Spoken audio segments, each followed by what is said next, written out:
our way to single out and make a statement and say undocumented students are not eligible for this scholarship, or would that only be the case for this scholarship in particular? Recognized. Thank you, Chair. I have to be honest, I've not studied the statutes surrounding all of the existing scholarship programs, so I do not know the answer to that. But I will be happy to sit down with staff, go through that, and get back to you with an answer. One last follow-up. Final follow-up. Thank you, Madam Chair. My understanding, I could be incorrect, but my understanding is that we don't have to include the language that says undocumented students are not eligible, because based on the DOE interpretation of what the criteria is to qualify for any of these scholarships, they have interpreted that undocumented students are not qualified. So are you concerned that if a DOE interpretation in the future changes around eligibility for these scholarships for undocumented students, that may have inadvertently just for an arbitrary reason disqualified undocumented students from the Florida Farm Worker Scholarship in particular, but no other scholarship? Recognized. I would have to say, since that thought has not occurred to me, has not been a concern. However, I will say philosophically, when we are providing our exercise of authority when it comes to appropriations in the field of higher education, I always feel more comfortable when we decide the policy together and put it in statute than I am relying on interpretations of appointed bureaucrats. Okay. Any further questions from the members? Okay, I think having exhausted the questions, does anyone in the audience wish to speak? No? None provided? All right then. Is there any debate on the bill? Ranking Member Stark. Thank you, Madam Chair. Well, first of all, I want to congratulate Chair Rodriguez for the tremendous. I know he did a lot of work on this bill. So even though I have some questions and maybe one thing I'm going to discuss that I don't agree on, I overall had feedback from some of the universities. I do greatly appreciate you reaching out to me and spending the time to go over the main features of the bill. And that just reaching across the aisle to work is just very, very much appreciated. On the amendment to the bill, I just respectfully, disagree with you on that. I just think that we're maybe putting the cart before the horse. I'm not really hearing it from the universities or students or the general public that we really do have a problem on the campuses. At least I'm not hearing from the stakeholders. If that's the case, then absolutely I'd agree with you that to insert that language in. But obviously I'm overruled on that. But I will say that even though I have some questions and maybe we might do some more work on it as it moves up the chain, I am going to vote for the bill, and I again appreciate the hard work you've done on it. Okay, thank you, Ranking Member Stark. Representative Smith, you're recognized. Thank you, Madam Speaker, and thank you, Leader Rodriguez, for bringing this bill forward. I don't know if you'd rather me go through the good or the bad first, but I'll just assume you want me to get rid of the bad stuff first, so let me get that off my chest. So here's the opportunities that I see for the bill, since it will be going to higher education appropriations next.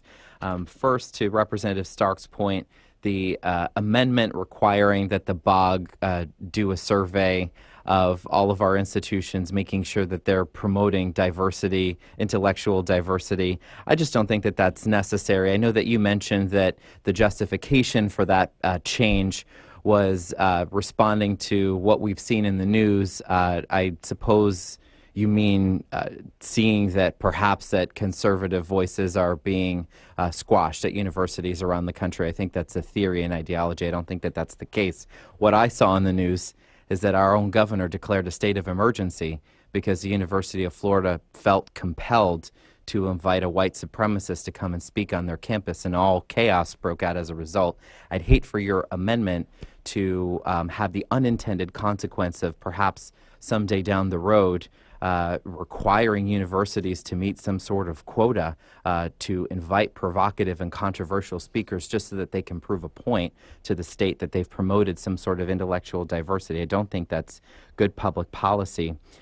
Next on the list of critiques that I have, I think the bill unnecessarily goes out of its way to prohibit undocumented students from qualifying for the Florida Farm Worker Scholarship. We don't see that anywhere else in statute, and even if it's our prerogative to go out of our way and make that statement, regardless of what the Department of Education wants to interpret, that's not a statement I think we should be making, because the state has invested a significant amount of taxpayer dollars in educating undocumented students in our K-12 public schools and offering them in-state tuition, and so I think that they should be that they shouldn't be prevented if they've been working hard and they have met the criteria that we've set forward for other students. Also, I'm concerned that we don't yet know if we're going to be offering additional resources for block tuition for the universities to be able to offer that to their students. So I'm hoping that there's appropriations along the way. I'm not sure about the provisions around direct support organizations. I would invite the universities to please come to our office and give us more feedback on whether that's going in the right direction. I defer to perhaps Representative Clemens, who knows a bit more about direct support organizations, so I'm not sure there. But here's, I think, what's at the crux of the bill, which is why I'll be supporting it today. Block tuition helps students, and it helps them be able to meet their own goals with graduating on time and not have to pay extra if they want to load up on classes and still do well. I love the change about performance funding for Pell-eligible students being based on a 6-year graduation rate, because that does give them the additional flexibility, and we have seen that it can be a little bit more difficult for Pell-eligible students to graduate in 4 years for various reasons. So I see that as a great step forward. Also, seeing that we're no longer having universities competing against each other as it relates to winning additional resources for meeting the performance standards, I think is a good development. There's still some punitive aspects to the performance funding that I have some concerns around, which I'll talk about in the next committee or in between. And then lastly, the best part of the whole bill are the improvements to the Bright Futures Scholarship Program. You have wrapped up into this bill not only making permanent the 100% tuition reimbursement for academics, but you've also added, in addition to what we had last year, the 75% reimbursement for those who have earned the medallion scholarship. These and adding summer as well. These are all core components of legislation that I've filed and sponsored. The only thing that's missing that wasn't in my bill was bringing the standards back to what they were before we hiked them up. These are incredible changes for students, but I won't let perfect be the enemy of the good, which is why I applaud you on this sweeping overhaul that has mostly good things in here, and I'll be voting yes and urge my committee members to do the same. Thank you. All right. Thank you, Representative Smith. And I would like to take just a moment to recognize Chancellor Marshall Kreiser of the university system in the back. Thank you for being here today, Chancellor. Okay, Representative Leake, you're recognized. Thank you.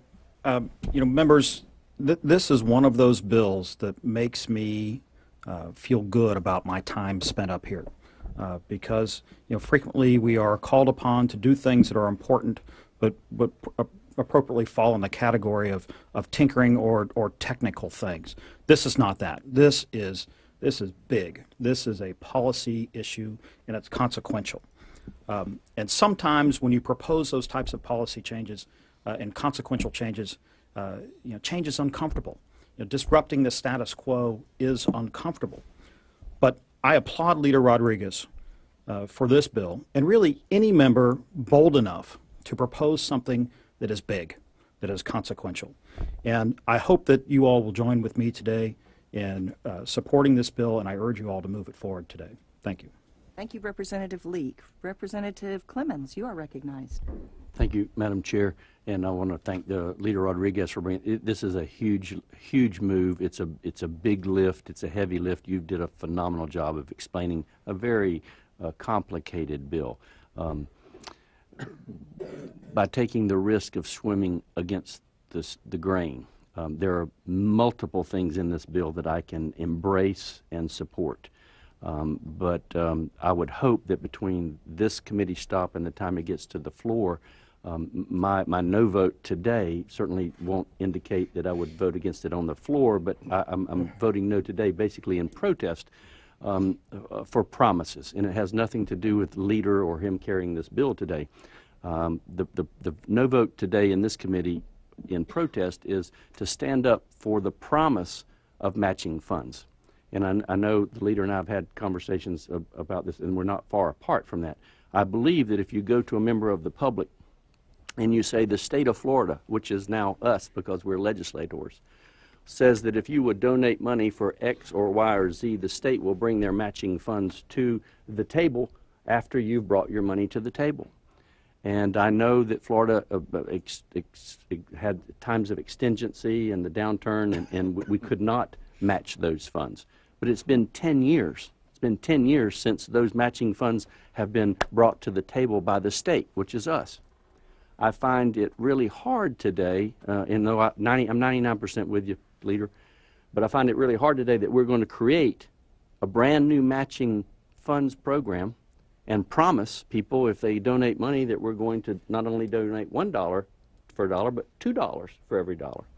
While we have multiple millions of dollars and people whose promise haven't been met. So the only reason that I'm voicing this today is that I hope that we put this on the table, Leader.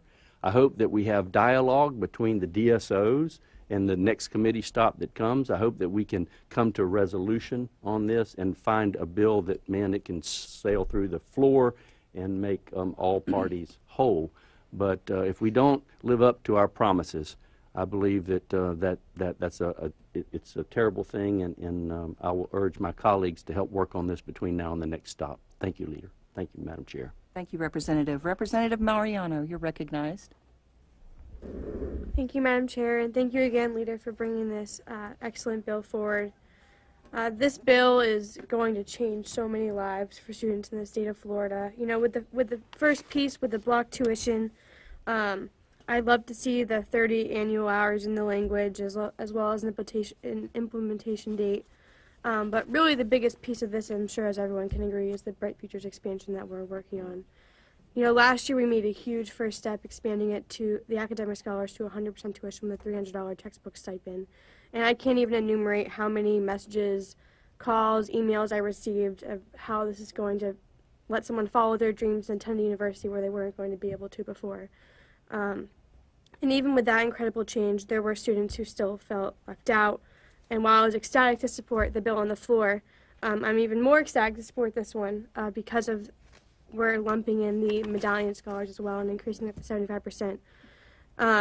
You know, and even beyond that, now we're allowing them to use the Bright Future Scholarship they worked for so hard throughout their high school career over the summers. You know, I think I might have shared this story before, but when I was a student, I was trying to take summer classes while I was interning away. And I had the academic scholars, I had a scholarship from UCF, and I had loans as well. However, I could not utilize any of my scholarships over that summer, and I had to pay $3,000 for 3 classes for one summer tuition, and that's just, you know, for someone trying to get out early and ahead of time, such a burden. And we definitely don't want our students to be doing that because we want them to graduate sooner. We want them to be able to, you know, take classes while employed if they can. And so this is such an amazing, amazing bill, and anything I can do to support it, and I urge everyone here to support this bill as well. Thank you. All right, thank you, Representative Mariano. Next we have Representative Asensio. You're recognized. Thank you, Madam Speaker. Chair, I echo what my colleagues have said. I thank you for the corrections and improvements to this bill. But since I will not see it again until it gets to the floor, I just need to make a couple comments. As the state of Florida continues to grow in diversity, with the population that we see from other parts of the country and other parts of the world coming here, I have some minor concerns, or actually have some concerns with regard to those schools that will have students that will not be able to finish their course study in the set time period, and what that performance-based funding or lack of will impact, or how it will impact those entities in that community, or those communities that are served by those schools.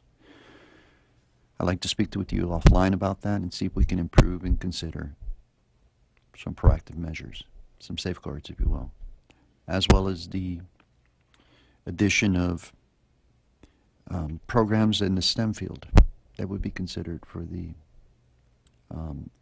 academic excellence, right? And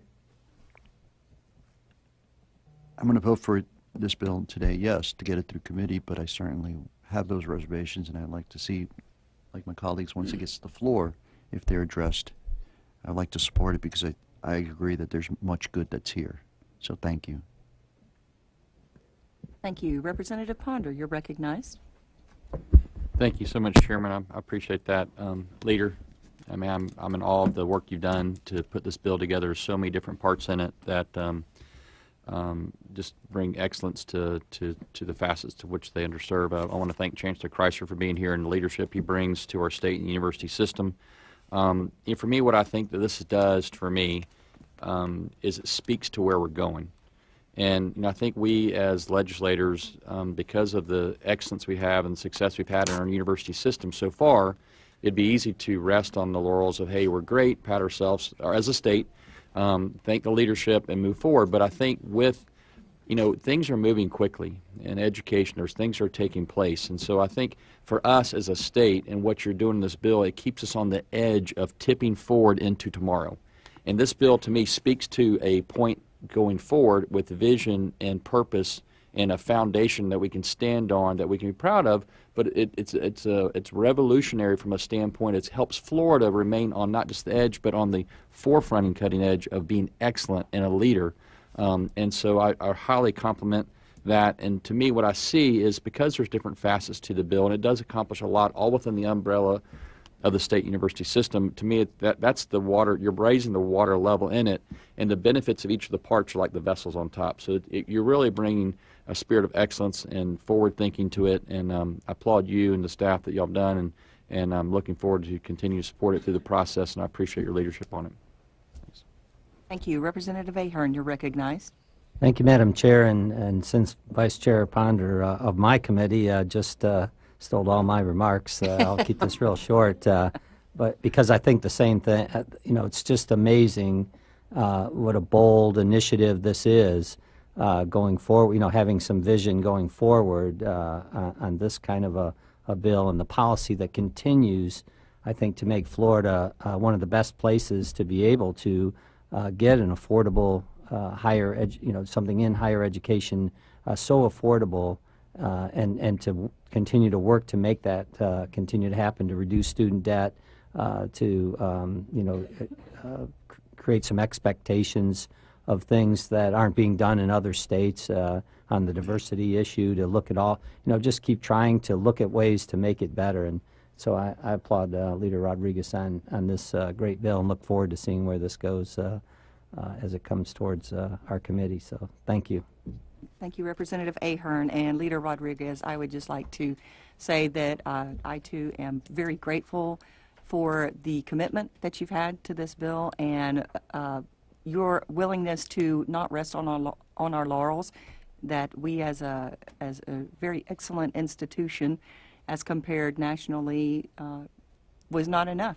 You have continued to move us forward, and I think everyone on the committee agrees that we are grateful for that forward motion from you.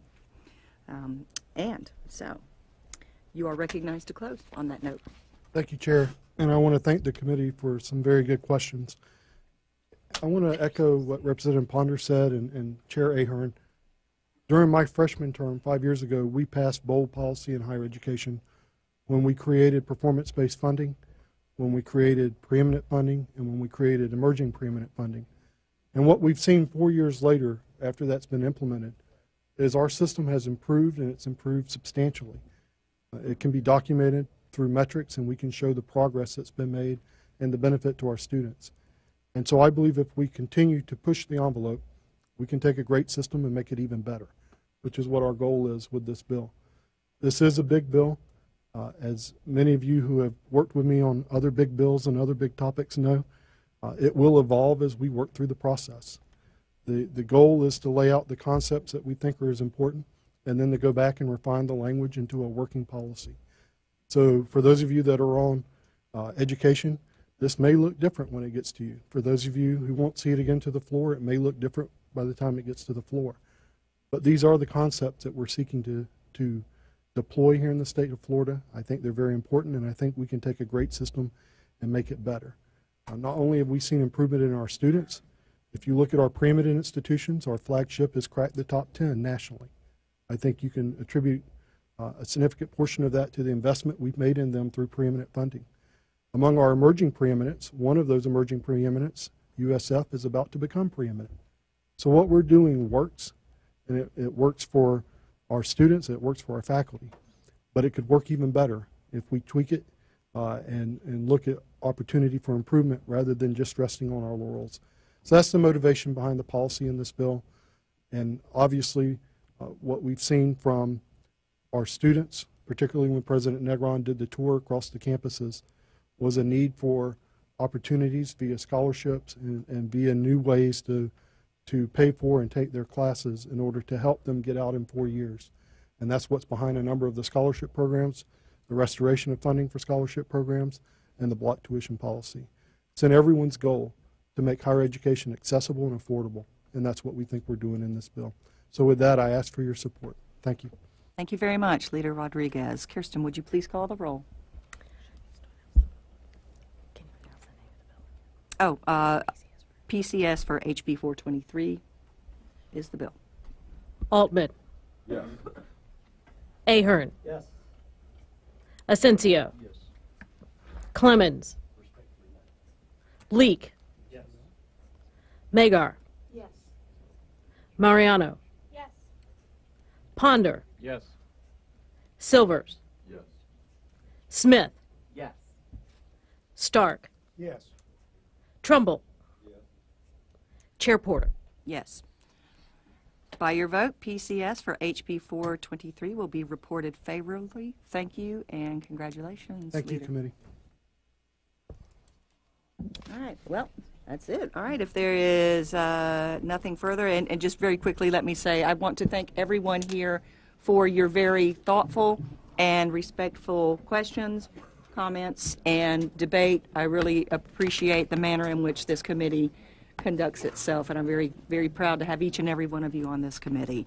And Representative Magar moves you rise with nothing further. Thank you very much.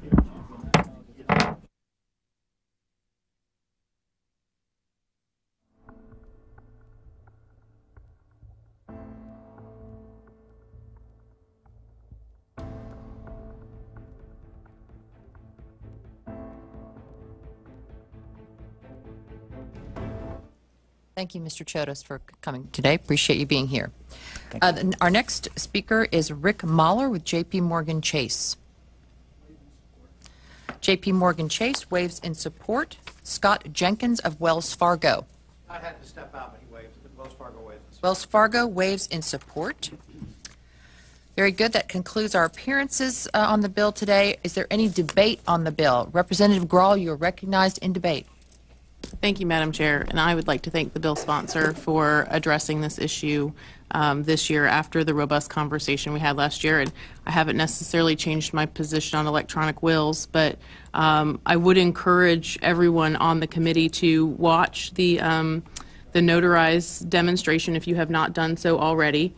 I watched that demonstration and matched it up against various parts of the bill to see, because it does seem to be a best practice, one that we could have some comfort with in terms of notarization, and matched it up against parts of the bill to make sure that we were really taking, that those best practices would be expected of anybody that came into this space. And I think the fact that the Department of State has been charged with rulemaking here makes this look very different than what we looked at last year, allows them to have oversight in a way that is important. I think as to the universal acceptance of notary, I'd like to note that I think businesses in Florida could make the decision that they would not accept the notary of another state if they believed that notary to be suspect. And so that is something that very quickly any bank or institution that was accepting the remote notary from state X or Y or Z could see that maybe they don't have the same safeguards in place. And so there would be internal policies to not accept electronic notaries from those states. So I think that that is something that the market takes care of with regard to the universality of notaries. And it is consistent with, I realize it's something we don't know yet because only 5 states may have statutes in place, but that's a decision that the industry can make. And so I would encourage your support of this bill today. I still have some discomfort, obviously, around the testamentary documents, but look forward to the conversation about how we could move this forward and allow the Department of State to start. I also don't think training will be an issue with notaries, as that would be under the Department of State. They would be trained just like any other notary in the requirement to go through the online training or an in-person course. So thank you, Representative Grant, for this bill. Thank you. Representative Harrison, you're recognized in debate. Yeah, thank you, Madam Chair. I too am going to support the bill, although I think we've created a bit of a mess. 2 of the Diamond amendments passed, 1 of them didn't pass. You can't remotely notarize a testamentary document, but you can use a power of attorney that's been remotely notarized to amend a testamentary document now. I'm not sure that, I think that creates problems. It seems to me like we probably ought to take powers of attorney completely out. Then that maybe kills the entire, movement of the bill towards this. I certainly understand the scenario where at 11 o'clock, your child brings to you a form for a field trip in the morning and says, I got to have this notarized. You're stuck unless you happen to have your notary stamp with you at the time. So there should be a way that you can log on to floridanotary.com and get certain things remotely notarized sort of at spur of the moment like that. I think that we, in the spirit of treading lightly, I think the Diamond amendments are probably good, and powers of attorney probably ought to go into that mix as well. But it's got 2 more committee stops. Leave it to Representative Grant to bring bills to us that we have to hurt our brains thinking about. But I look forward to this new and brave new technology that we're embracing here, so I'll support the bill. Thank you. Representative Moritas, you're recognized in debate. Thank you, Madam Chair. And I'm supporting the bill because I do believe in the effort to raise the sort of the game on notarization, and this could be part of that. I'm still reluctant as it moves forward to support it for fundamental transactions, testamentary dispositions, things like that. But at this point, I support it because I know we need to get some kind of electronic notarization in place for the state. Thank you. Representative Diamond, you're recognized in debate. Thank you, Madam Chair. I want to thank the bill sponsor. I also support the bill. I appreciate the bill sponsor's efforts to think about how we move this notarial act into the 21st century. And I appreciate the committee's consideration of the amendments. I still do have reservations about the power of attorney and what the right thing to do is there. And I know the bill has 2 more stops, and in the interest of supporting the bill sponsor, I'll be voting for the bill today, but I recognize that a power of attorney is a very powerful document, and frankly, when people take it to the bank and do something wrong with it, there's often no remedy for the person that made that document. So I think we have to think carefully about whether that should be a part of this, but appreciate the committee's consideration of these issues. Thank you. Is there any additional debate? All right, seeing none, Representative Grant, you're recognized to close on the bill. Thank you, Madam Chair. It has been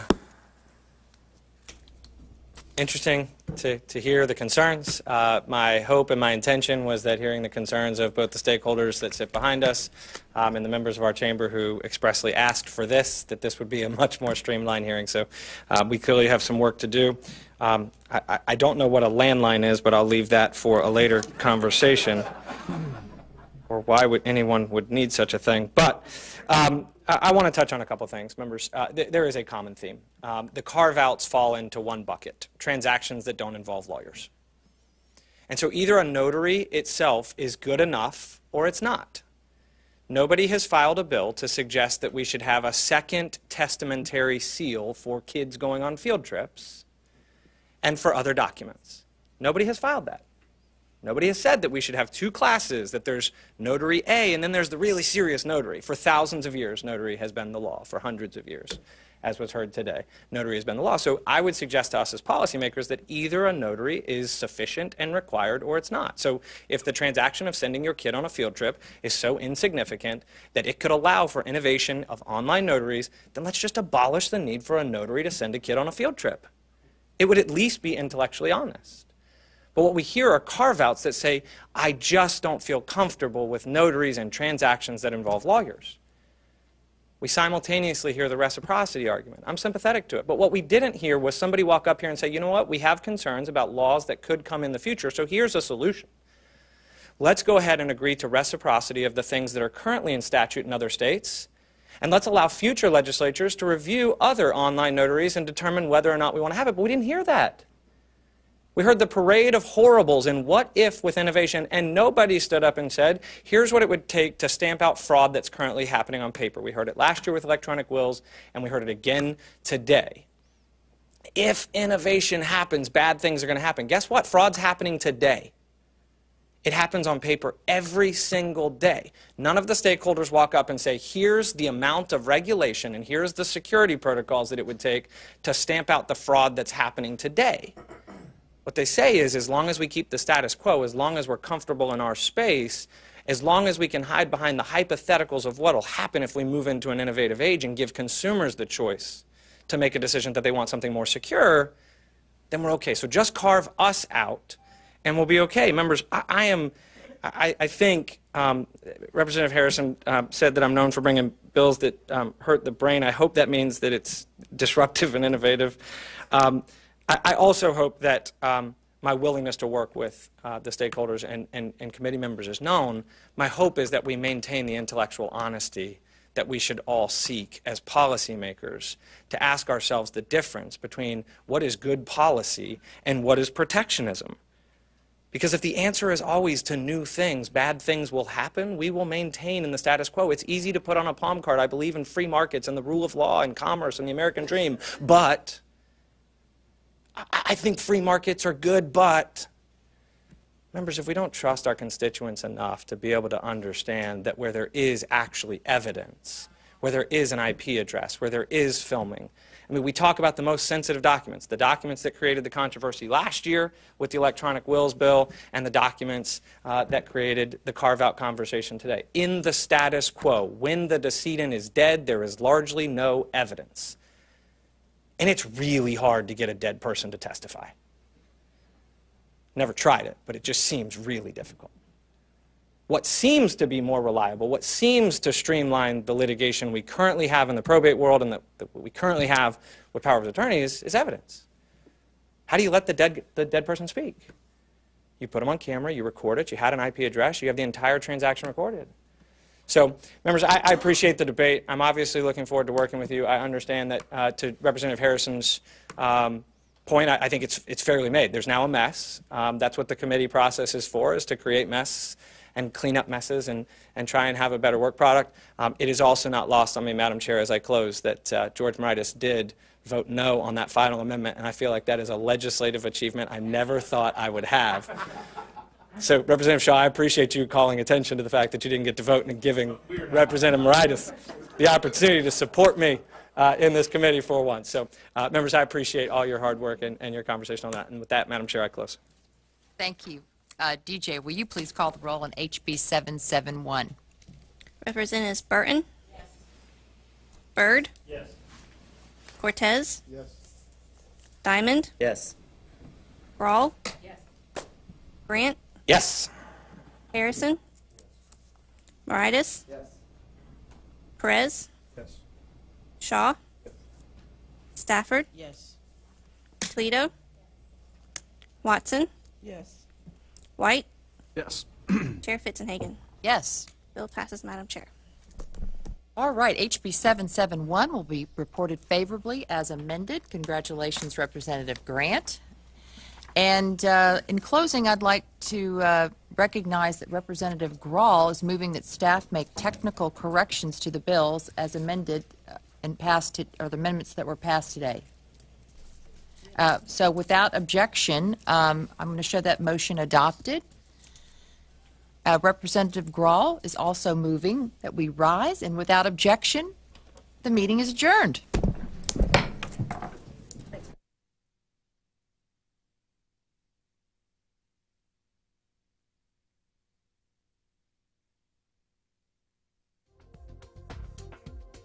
You are watching the Florida Channel, connecting Florida.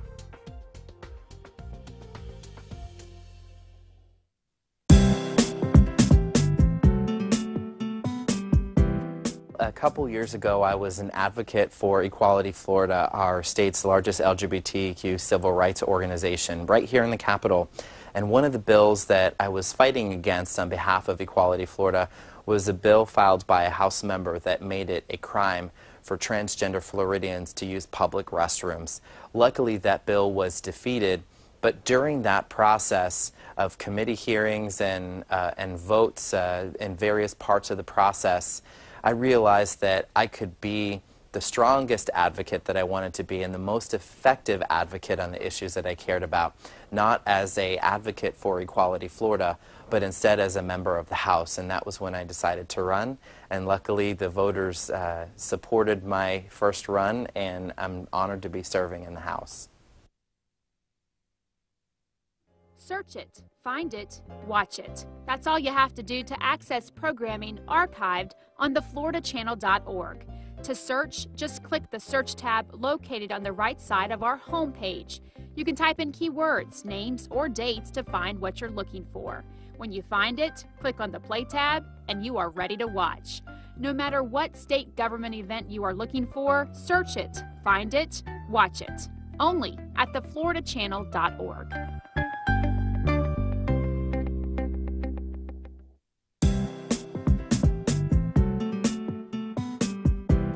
I was involved in local government for 12 years, and so the seat came open. Former House member was Senator Baxley, who's now in the Senate, and the seat opened up, and I really wanted to continue my service to the citizens. I think that I have, just my experience, 12 years of serving them. I think I have a good idea of what it is that they're looking for out of government, and I want to help provide that for them.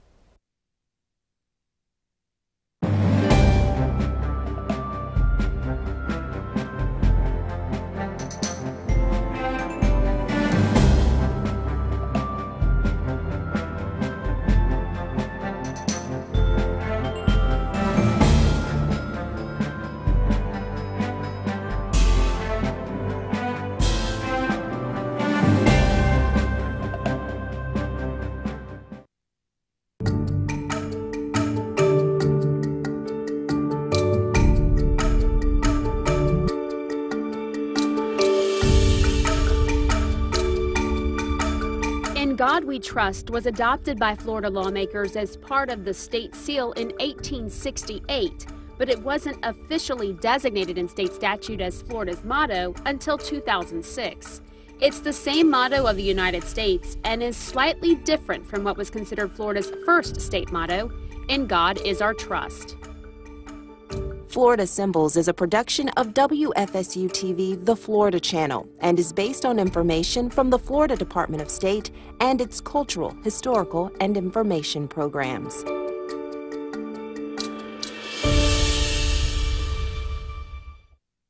Welcome to Capitol Update, your review of state government. If you're looking for a condensed and concise review of state government news, tune in to Capitol Update. Our news team travels the state, reporting on location and delivering stories that impact Floridians, while our team in Tallahassee coordinates that content, putting it into a half-hour program that's viewed worldwide. That's Capitol Update, weeknights at 5:30 and available for viewing anytime at thefloridachannel.org.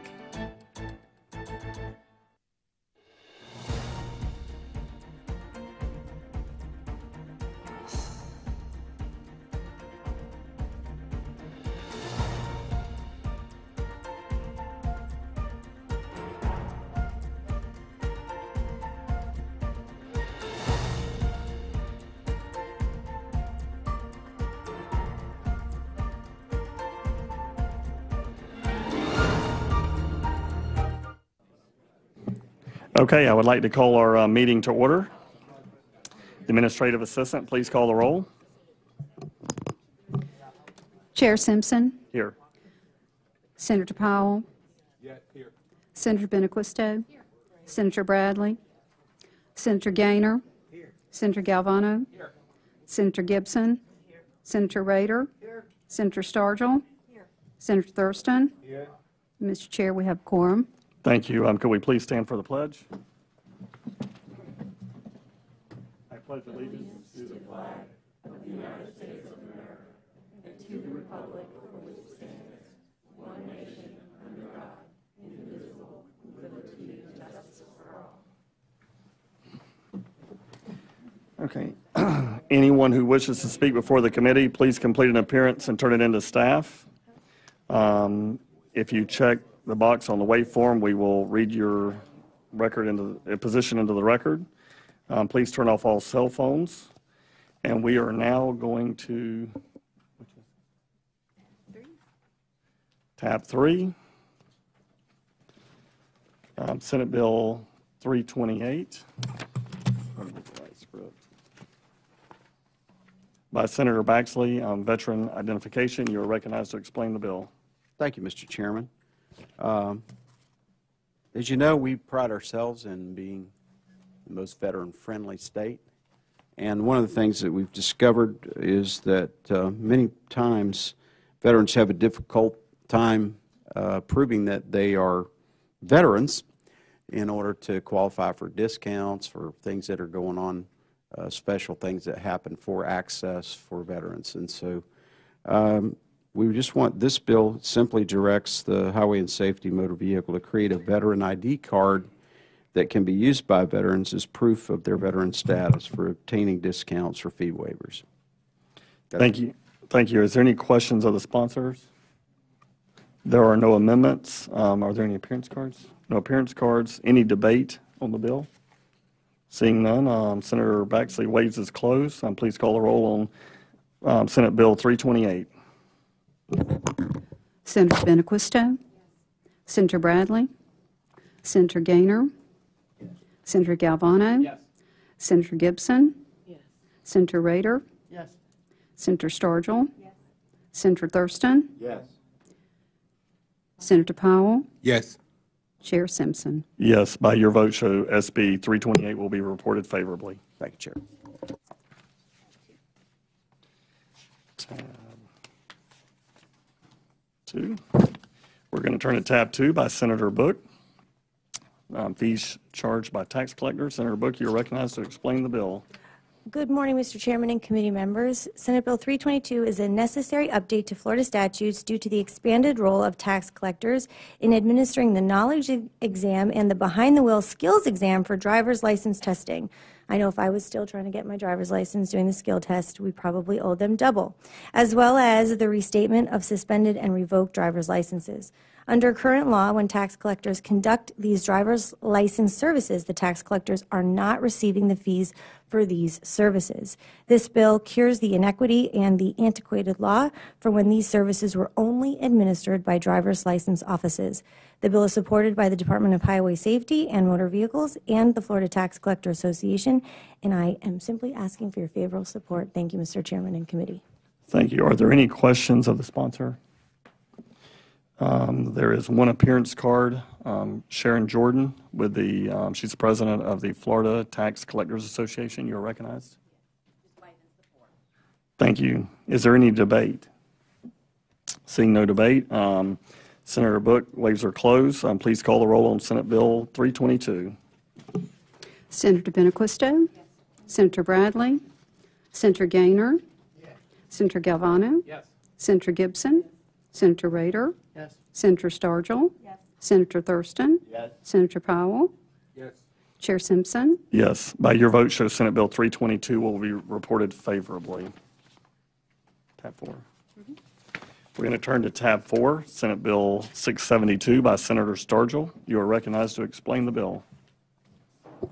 Thank you, Mr. Chairman. This bill revises the eligibility requirement for the agricultural restricted license plate by removing the 150-mile radius of its home address restriction, but it keeps the rest of the restrictions. Thank you. Are there any questions of the sponsor? There are no amendments. We do have one appearance card. Adam Bassford, you are recognized. Thank you. Is there any debate on the bill? Senator Sturgill waives her close. Please call the roll on final passage of Senate Bill 672. Senator Benaquisto. Senator Bradley. Senator Gaynor. Senator Galvano. Senator Gibson. Senator Rader. Senator Sturgill. Senator Thurston. Senator Powell. Chair Simpson. Yes, by your vote, show SB for 672 were reported favorably. And we are going to check on Senator.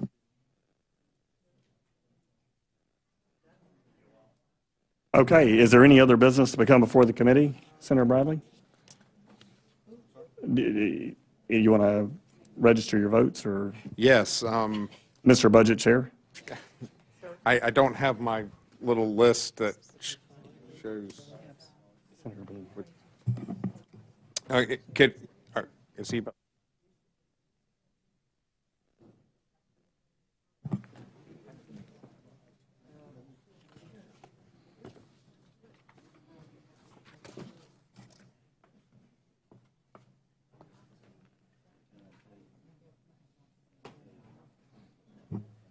That's it, 2 and 3. Mr. Chairman, if I could make a motion to be voting favorably, or have it recorded that I'm voting favorably on tabs 2 and 3, please. Thank you. Without objection, show that adopted. Any other business to become before the committee? Senator Sturgill moves we adjourn.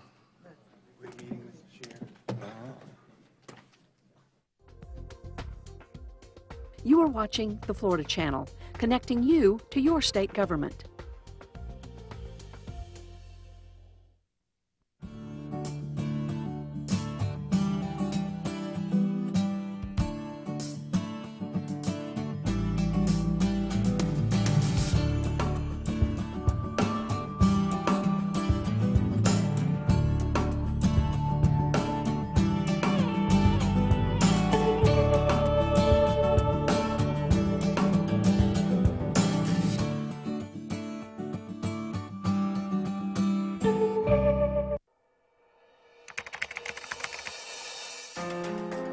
The Department of Transportation was created by the Governmental Reorganization Act of 1969, which merged 8 state agencies into one. The DOT is an executive agency which reports directly to the governor, and its mission is to provide and coordinate a safe transportation system serving all regions of the state via roadway, air, rail, sea, spaceports, bus transit, and bicycle and pedestrian facilities. For more information about Florida's Department of Transportation, you can log on to their website at dot.state.fl.us.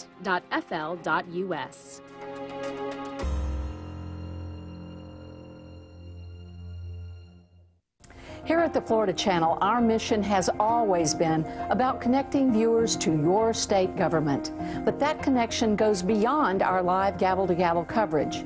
At thefloridachannel.org, we archive everything we cover. So far, Florida Channel archivists have posted close to 16,000 videos to our website, from Florida Cabinet meetings to Supreme Court hearings, and of course, our legislative coverage along with meetings of state boards and executive agencies.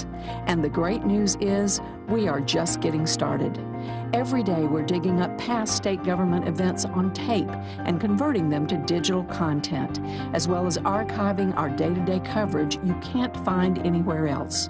So whether it's on TV or on the web, you can count on the Florida Channel to connect you to Florida state government, past and present, no matter where you are.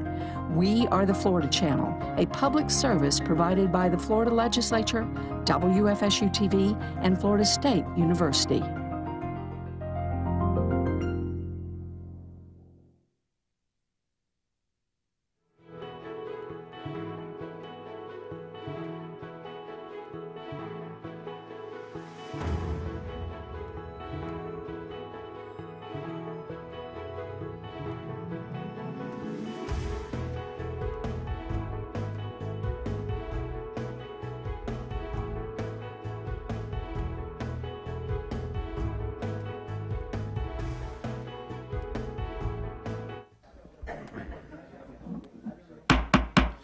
The Pre-K-12 Appropriations Subcommittee will now come to order. Tori, please call the roll.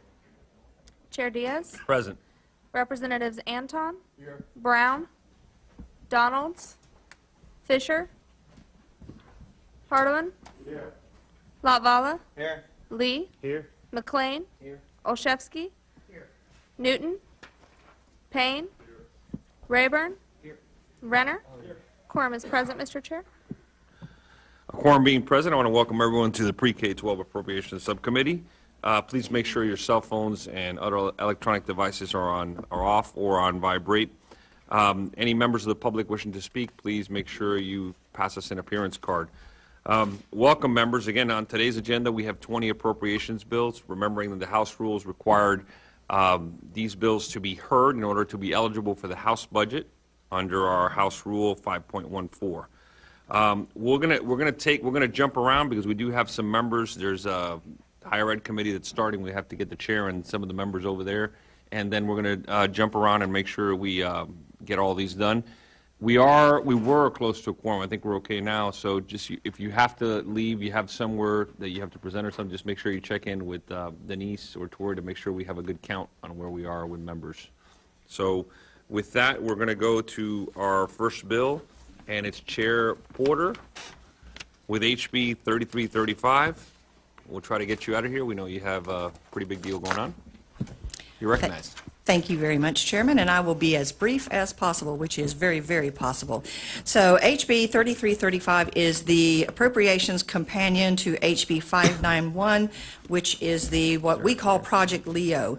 Last year it was the pilot project that provided for some devices for autistic children and even adults so that they could be located very rapidly rather than having very expensive search for them. And it was successful. There was a child who was located in Lafayette County within about 16 minutes. So this year we are attempting to expand the project to all of the card centers around the state, and the ask to do that is merely $700,000. And that is the bill, Chairman. Seeing no amendments, are there any questions of the sponsor?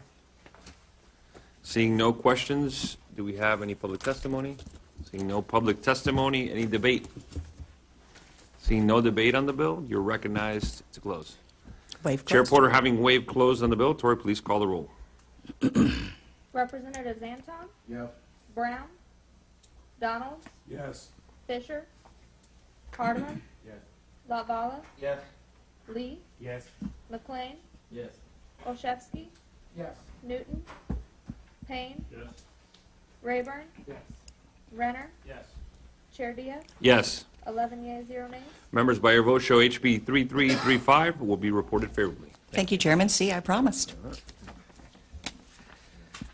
Next is Representative Clemens with HB 3053, Next Generation Agricultural Education Student. Representative Clemens, you're recognized to explain your bill. Thank you, Chair Diaz. Appreciate the opportunity to present Bill 3053, Next Generation Agriculture Education for Students. This bill was submitted last year, was favorably passed by this committee, and I appreciate that. Representative Rayburn is the co-chair, co-sponsor for this bill. Purpose is to expand student agriculture career and leadership opportunities. The funding for this bill will allow an extra 52,000 students currently in the state of Florida to be intimately involved in agriculture production studies. With the world population exceeding $9 billion and 9 billion people in 2050, meeting the food and fiber needs of an ever-growing population around the globe is very serious. A very small and declining percentage of citizens are directly involved in food and fiber production, and this bill would help us. The FFA programming and school-based agriculture education is the key to becoming leaders, building communities, and strengthening agriculture.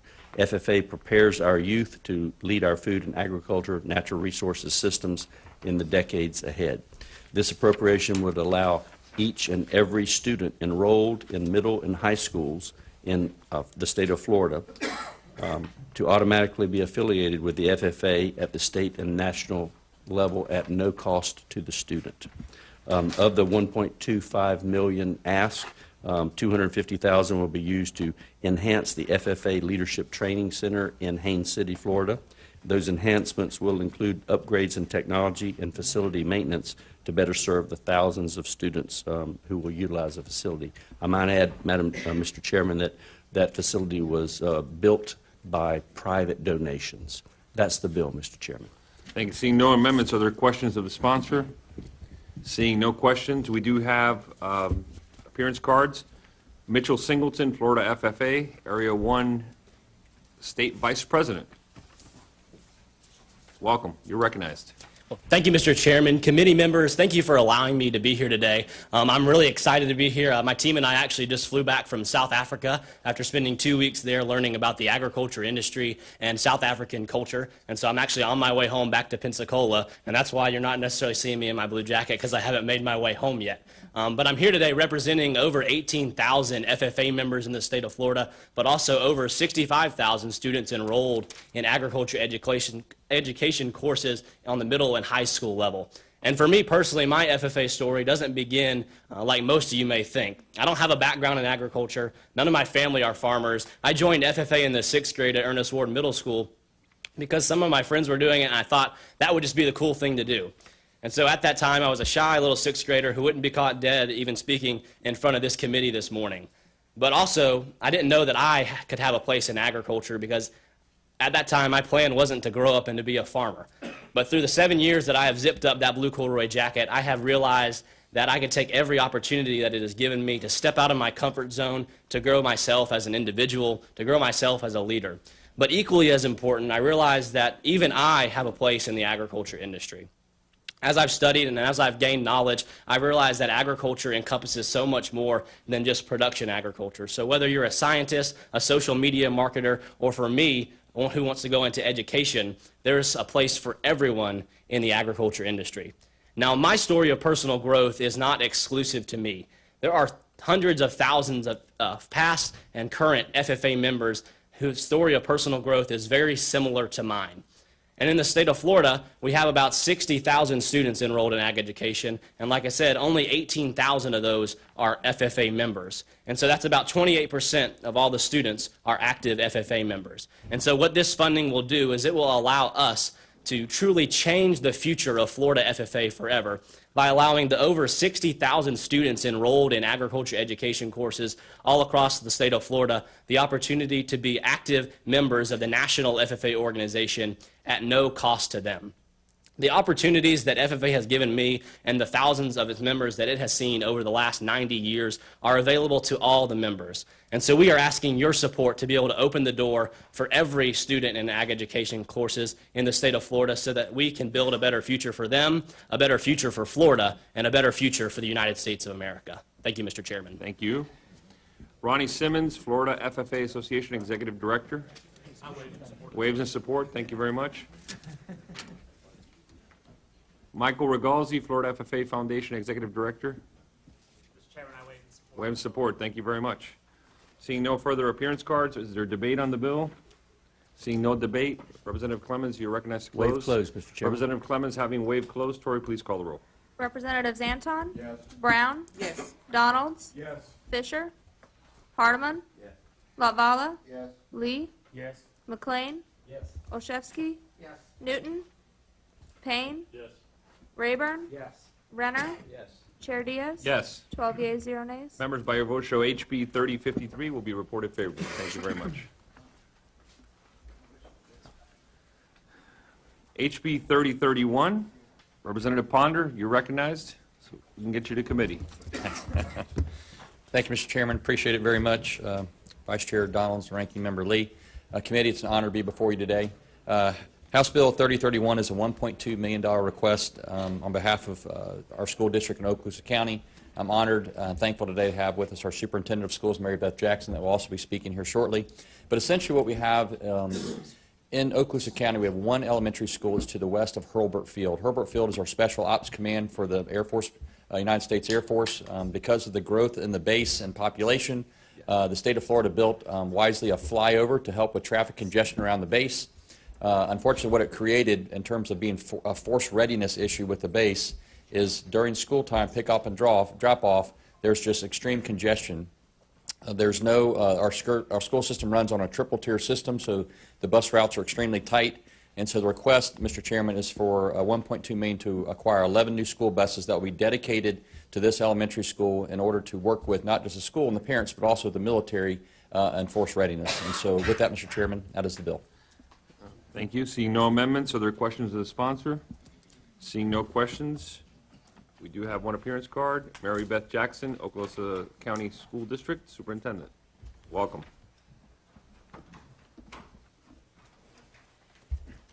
Thank you.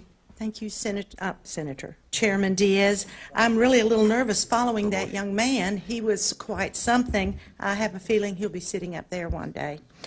I want to thank you for the opportunity to speak to you today on behalf of our great community. We are a military community. We have a huge military presence there, and we're proud of that. And we work very closely with our partners in the military. We need you to help us solve a situation. Specifically, the road that goes in front of our school that goes by Herbert Field Special Ops. As Representative Ponder said, the problem is we have a three-tier bus system, and it's very difficult for us to change any bus times. So, if you can believe this or not, Senator Broxson got a federal representative, a state representative, and a local representative together in the same room, and we solved a problem. But we realized at that time that we would all have to have some skin in the game.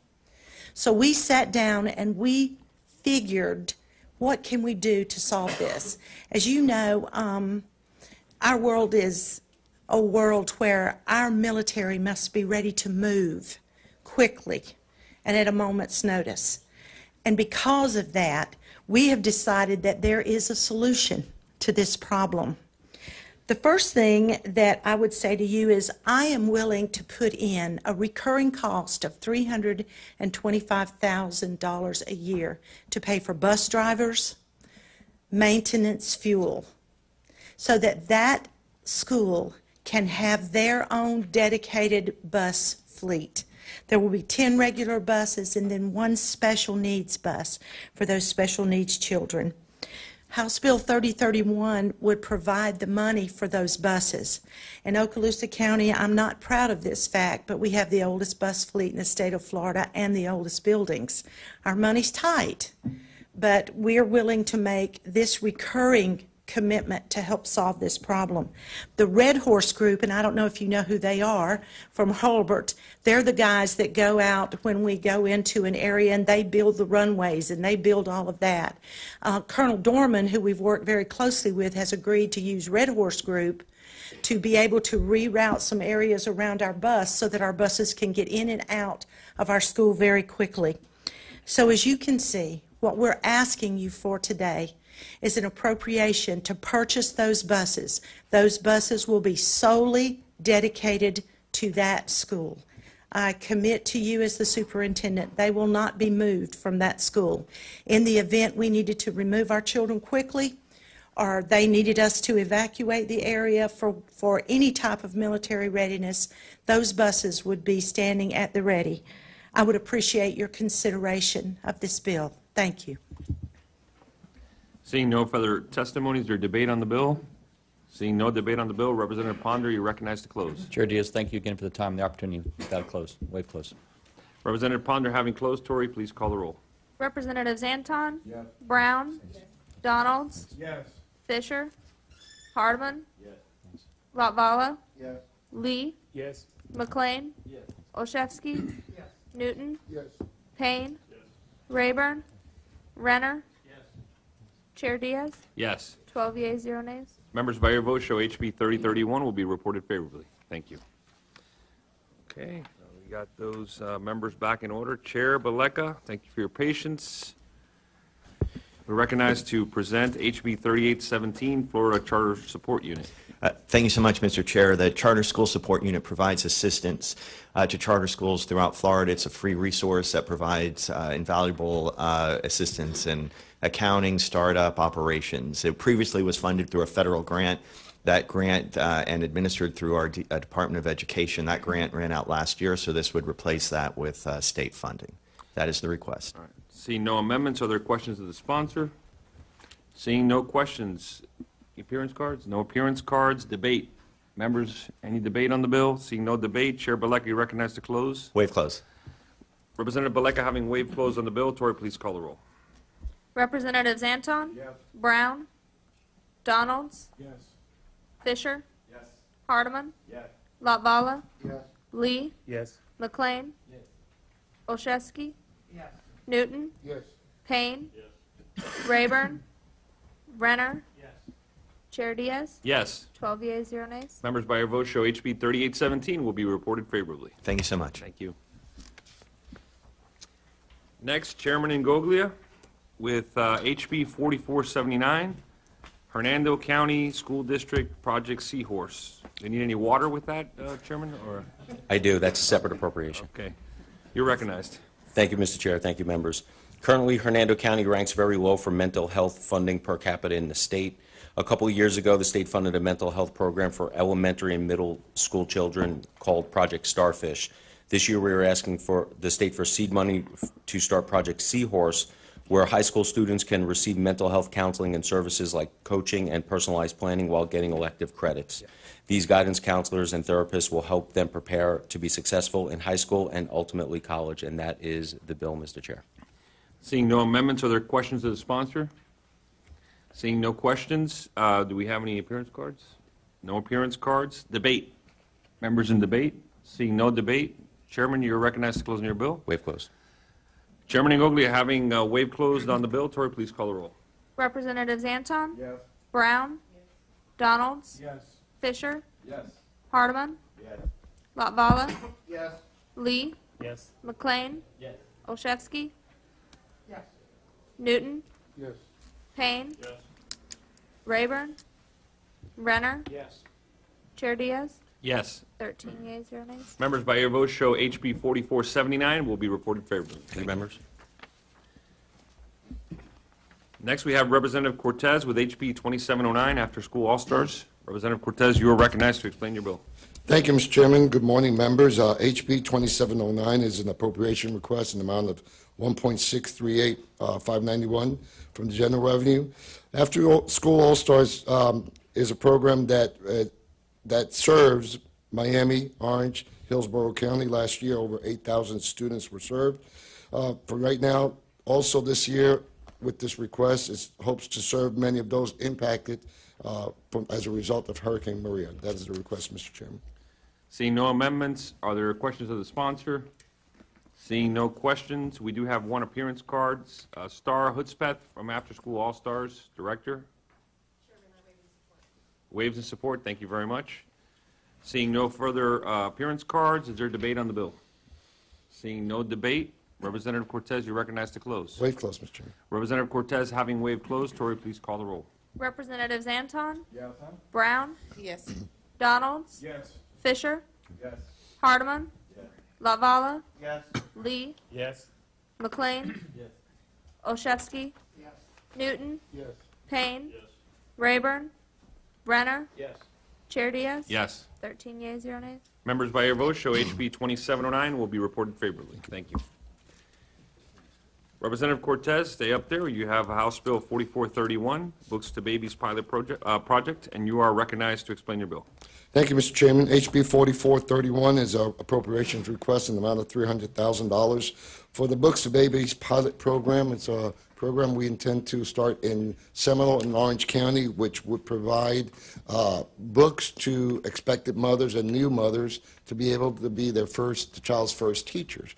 And this is a program that has been being done in Seminole County.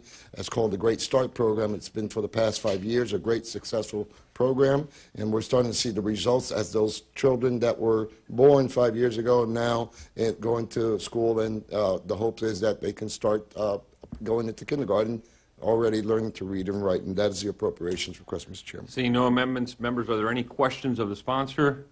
Seeing no questions of the sponsor, we do have an appearance card.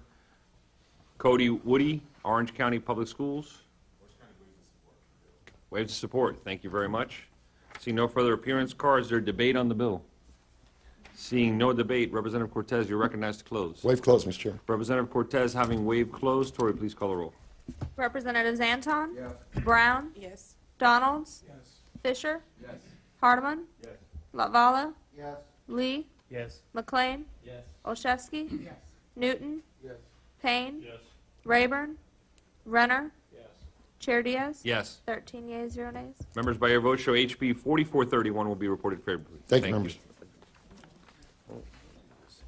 Next, we have Representative Duran with HB 2673, Little Havana Activities and Nutrition Centers of Dade County. Representative Duran, you are recognized. Thank you, Mr. Chair. Good morning, members of the committee. HB 2673 is an appropriations request for $100,000 to continue supporting a $40 a week for 52 weeks for 48 children subsidy so that these children ages 0 to 5 have the opportunity to be in a quality learning environment with many resources available to them and their families. These services will be provided at either of the two licensed centers that Little Havana's activities and nutrition centers have within the Little Havana neighborhood and North Miami Beach neighborhoods. This subsidy goes directly to assist the children and families and not as an additional funding to the company, and there is close to $600,000 in funding matching this request. This is the bill, Mr. Chair. Seeing no amendments, are there questions of the sponsor? Seeing no questions, do we have any appearance cards? No appearance cards. Debate. Debate on the bill. Representative Duran, you are recognized to waive close. Waive close, Mr. Chair. Representative Duran, having waived close, Tori, please call the roll. Representatives Anton? Brown? Donalds? Fisher? Hardeman? Latvala? Lee? McLean? Olszewski? Newton? Payne? Rayburn? Renner? Chair Diaz? Yes. 14 yeas, 0 nays. Members, by your vote, show HB 2673 will be reported favorably. Thank you. Thank you. Next is HB 4041, Representative Mike Miller and the Orlando Science Center Let's Code program for teachers. Representative Miller, you are recognized to explain your bill. Good morning, Chairman. Good morning, members. HB 4041, the Orlando Science Center Let's Code program, will provide teachers with professional computer science development training. This is actually high school teachers teaching teachers.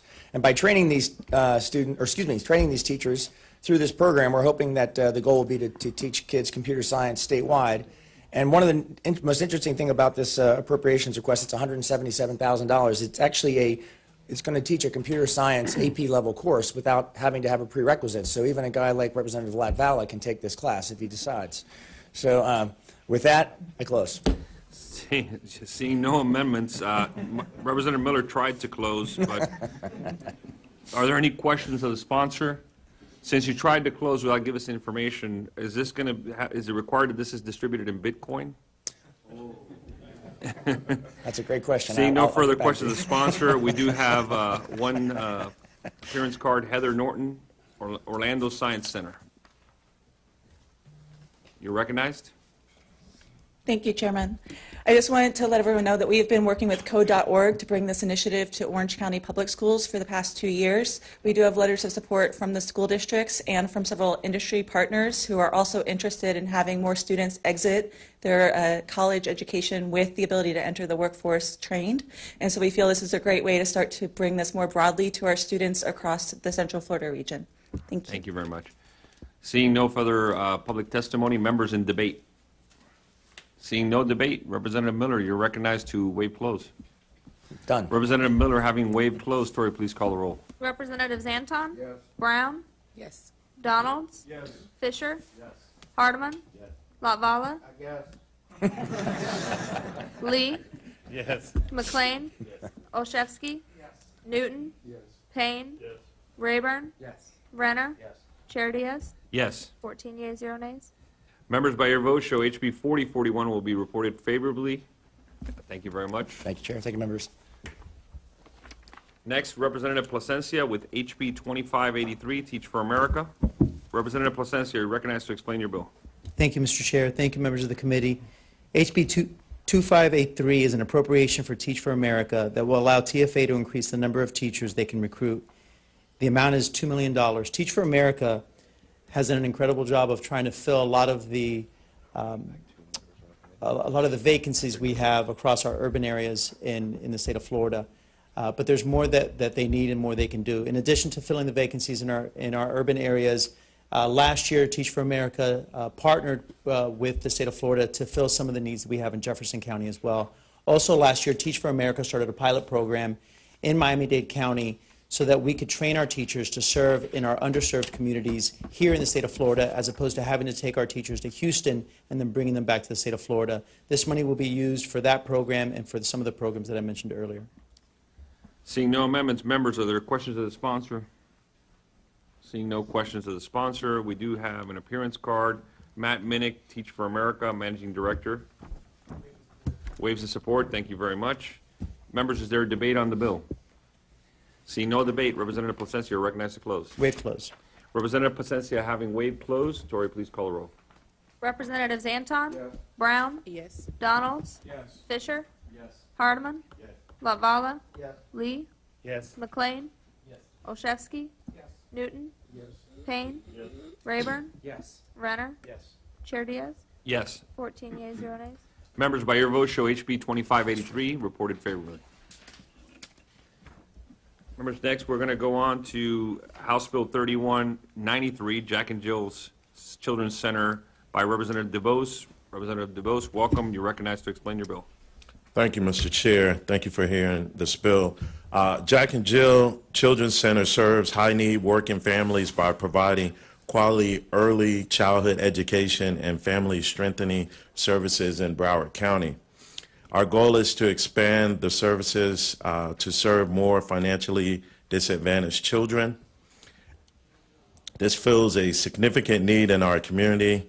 They are the only national association for the education of young children accredited center in Fort Lauderdale, and they serve the entire family in a unique way with a unique model that includes parent education and financial stability, building education, and emergency services. The primary activity will be to provide high-quality education to economically disadvantaged children under the ages of 5 and their families in a state-of-the-art facility. There are many independent studies on the need for quality early childhood education. Nearly 15 years ago, an independent feasibility study was conducted prior to building Jack and Jill in its current location, which documented a local need. Newer census data has confirmed that the need has not changed. That is the bill, Mr. Chair. Seeing no amendments, are there any questions of the sponsor? Seeing no questions of the sponsor, anyone in the audience wish to testify? We don't have any cards. Is there a debate on the bill? Representative Lee, you recognized in debate. Thank you, Mr. Chair. And members, this is really a great program. I'm a former parent of a Jack and Jill. My daughter went through it, but it's an awesome national program, and I strongly support it. Thank you, Mr. Chair. Thank you. Seeing no further debate, Representative DeVos, you're recognized to close. Waive close. Representative DeVos having waived close, Tori, please call the roll. Representatives Anton? Yes. Brown? Yes. Donalds? Yes. Fisher? Yes. Hardeman? Yes. Latvala? Yes. Lee? Yes. McLean? Yes. Olszewski? Yes. Newton? Yes. Payne? Yes. Rayburn? Yes. Renner? Yes. Chair Diaz? Yes. 14 yeas, 0 nays. Members, by your vote, show House Bill 3193 will be reported favorably. Thank you. Thank you. So members, we are right now at the end of our visitors, so we're going to move to some of the members of our committee, and we'll move to Chair Rayburn with House Bill 3319, Florida PBS. If you'd like to present from right there, we can move on. You're recognized. Thank you, Mr. Chair, and thank you, committee members.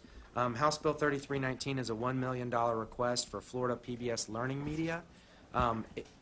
Florida PBS Learning Media is an open platform, digital platform that's utilized by students, parents, administrators, teachers, has over 625,000 registered users in Florida. This would allow more professional development for teachers so that robust utilization can be utilized even more, and that's the bill. Seeing no amendments, questions of the sponsor? Seeing no questions of the sponsor, we do have an appearance card. Pat Yak, Florida Public Broadcasting Service Executive Director. Waves in support. Thank you very much. Seeing no further testimonies or debate on the bill? Seeing no debate, Chair Rayburn, you're recognized to close on your bill. Waive close. Representative Rayburn, having waived closed, Tori, please call the roll.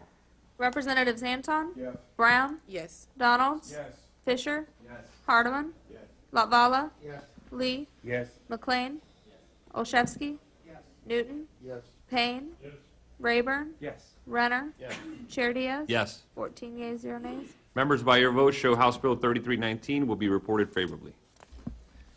Next, we'll go back to visiting members, and we have Representative Burgess here.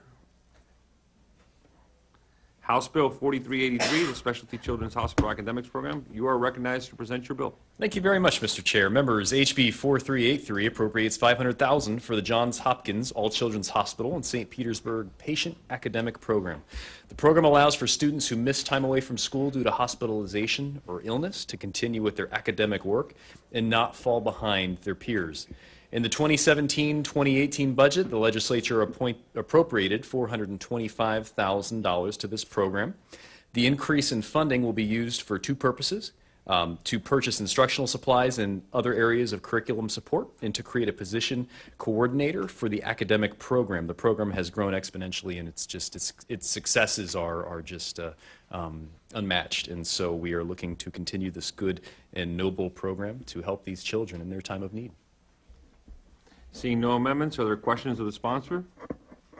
Seeing no questions of the sponsor, we do have an appearance card. Anita Berry, Johns Hopkins All Children's Hospital. Waves in support. Thank you very much. Seeing no further testimonies or debate on the bill. Representative Newton, you're recognized. Thank you, Mr. Chair, and thanks for bringing this good bill forward. I know I saw this last year, and there's no need that those children and their parents who are going through some of them chronic illnesses, missed a lot of school, should be able to fall behind. My son was a patient of then All Children's when he got diagnosed with diabetes, and he was there for, I think, a couple months dealing with that. So this is a great bill, and it's a great program that you set up, and I fully support it. Thank you. Members for debate? Seeing no further debate, Representative Burgess, you're recognized to close on the bill. Waive close, sir. Representative Burgess, having waived closed. Tori, please call the roll. Representatives Anton? Yes. Brown? Yes. Donalds? Yes. Fisher? Yes. Hardeman? Yes. Latvala? Yes. Lee? Yes. McLean? Yes. Olszewski? Yes. Newton? Yes. Payne? Yes. Rayburn? Yes. Renner? Yes. Chair Diaz? Yes. 14 yeas, 0 nays. Members, by your vote, show House Bill 4383 will be reported favorably. Thank you, Chair Diaz. Members. All right, Representative. We have Representative Davis. House Bill 2747, LIFT Initiative. You're recognized to explain your bill. Good morning, committee, and thank you, Chair. HB 2747 is Leaders Ignited for Transformation, LIFT. It's a program started by the 100 Black Men of America, and the ask is for $750,000. The 100 Black Men of America began in 1963 to explore ways of improving conditions in the community through mentoring, education, and economic empowerment. LIFT is a statewide initiative that is designed to assist men and young women between the ages of 10 and 19 to reach their full potential by reducing at-risk behavior, increasing self-esteem, and promoting academic success. Some of the program activities include, and I won't go down the entire list, but just to give you an idea, to increase financial literacy, introduce career coaching and collegiate and military experiences, promote a sense of ownership of community, as well as stimulate STEM proficiency and leadership. And lastly, just for a note of success to this program, our very own Representative Ramon Alexander is a member of the 100 Black Men of America, and he's participated in this program as a mentee, mentor, and we all know what a great role model he is. That is the bill, Chair. Seeing no amendments, do we have questions of the sponsor? Seeing no questions, we do have a couple of appearance cards. Eric Friall, 100 Black Men. President, and Tallahassee Chapter. Waves and support. Thank you very much. Then we have Colonel Ronald Majo, 100 Black Men, immediate past President. Waves and support. Thank you very much. Having no further public testimony, is there debate on the bill? Seeing no debate on the bill, Representative Davis, you are recognized to waive close. Waive close. Representative Davis, waive and close. Tory, please call the roll. Representatives Anton? Yes. Brown? Donalds? Yes. Fisher? Yes. Hardeman? Yes. Latvala? Yes. Lee? Yes. McLean? Yes. Olszewski? Yes. Newton? Yes. Payne? Yes. Rayburn? Yes. Renner? Yes. Chair Diaz? Yes. 14 yeas, 0 nays. Members, by your vote, show HB 2747 will be reported favorably. Thank you, Chair. Thank you, Committee. Next, we have Representative Richardson with House Bill 2531. Representative Richardson, you're recognized to explain your bill. Thank you, Mr. Chair. Members, good morning. This funding request is for the Holocaust Memorial in Miami Beach. As you know, last year we had to reduce some of the recurring funding, but we did restore the difference with non-recurring funding, and it was $230,000 last year. A few years earlier, we were at the $400,000 level, so we're looking to try to get that back up to the $400,000 where it was a few years ago. This is the Holocaust Memorial Educational Program, which serves more than 10,000 students each year and brings them into the memorial for a viewing of a film, gives them an opportunity to talk to a survivor and ask questions, and have a docent-led tour through the memorial itself. So that is the funding request, Mr. Chair and members. Seeing no amendments, are there questions of the sponsor? Seeing no questions, do we have any appearance cards? No appearance cards. Is there debate on the bill? Seeing no debate, Representative Richardson, you recognize close. Waive. Representative Richardson, having waived close. Tory, please call the roll. Representatives Anton? Yes. Brown? Donalds? Yes. Fisher? Yes. Hardeman? Yes. Latvala? Yes. Lee? Yes. McLean? Yes. Olszewski? Yes. Newton? Yes. Payne? Yes. Rayburn? Yes. Renner? Yes. Chair Diaz? Yes. 14 yeas, 0 nays. Members, by your vote, show House Bill 2531 reported favorably. Thank you, Chair.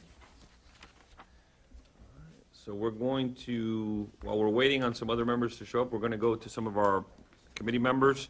Next will be Chair Latvala with HB 4491, Cross and Anvil for At-Risk Youth. Representative Latvala, you're recognized to explain your bill. Thank you, Mr. Chairman. House Bill 4491 is for the Cross and Anvil Center, a program located in the heart of the community and a short distance from 5 of the challenging schools in South St. Petersburg. The request is for funding in the amount of $250,000 for fiscal year 1819 to expand programs in the area of STEM to reach more disadvantaged and challenged youth. The Cross and Anvil Center is a comprehensive after-school education and youth empowerment program. That is the request, Mr. Chairman. Seeing no amendments, are there questions of the sponsor? Seeing no questions, do we have any public testimony? Seeing none, debate on the bill, members. Representative Newton in debate. Thank you, Mr. Chair, and I want to thank my colleague, Representative Latvala, for bringing this forward. Cross and Anvil is a very excellent institute. When I was on council in St. Pete, we partnered with them. We donated a unutilized building. It was called the Bath House. It was an old pool building for them to be able to do some of these services in. And as the representative stated, this is right next door to one of the 5 failing schools in that article, the Failure Factory. And it's also a butts appropriation I brought last year for happy workers, which is not maybe 1 or 2 blocks in this circle. But I want to thank, like I said again, the representative for bringing this forward, and also Pastor Clarence Williams and his church, Greater Mount Zion, for the work they're doing with the city in the area of greatest need for the people in that community. Thank you. Seeing no further debate, Chair Latvala, you're recognized to close on the bill. Waive close, Mr. Chairman. Representative Latvala, having waived close on the bill. Tory, please call the roll. Representatives Anton? Yes. Brown? Donalds? Yes. Fisher? Yes. Hardeman? Yes. Latvala? Yes. Lee? Yes. McLean? Yes. Olszewski? Yes. Newton? Yes. Payne? Yes. Rayburn? Yes. Renner? Yes. Chair Diaz? Yes. 14 yeas, 0 nays. Members, by your vote, show HB 4491 will be reported favorably. All right, next we'll go to our very own Representative Payne with House Bill 3271, Putnam County School District Advanced Manufacturing. Representative Payne, you're recognized to explain your bill. Thank you, Chair Diaz. Members, good morning. The purpose of House Bill 3271 is this request is to broaden the advanced manufacturing program in Putnam County. The program is currently in its infancy, and the goal is to prepare students and with the technical and vocational skills for local industry jobs.